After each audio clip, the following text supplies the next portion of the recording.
Hello বন্ধুরা, তোমরা কেমন আছো? আশা করি সকলেই খুব ভালো আছো আর আমিও ভালো আছি। দেখো, তোমাদের দাদা ভাইয়ের জন্য আমি লাঞ্চ বক্স রেডি করছি। লাঞ্চ বক্সে কি দিচ্ছি বলো তো? জিরে রাইস। জিরে রাইসটা আমি বানিয়েছি। প্রথমে জিরে কাঠি চালটাকে সিদ্ধ করে নিয়েছি। তারপর একটু কড়াইতে ঘি, সাদা তেল, গোটা জিরে, কারি পাতা, একটু হিং ফোড়ন দিয়ে নুন দিয়ে নাড়াচাড়া করে নামিয়ে নিয়েছি। তৈরি হয়ে গেল আমার জিরে রাইস।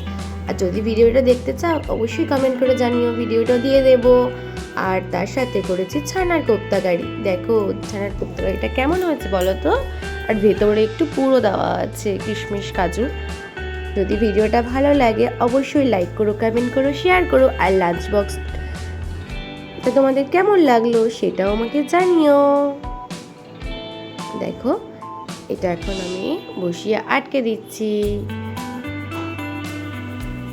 টাটা, আজ তবে আসি, পরের দিন আসবো নতুন কোনো ভিডিও নিয়ে।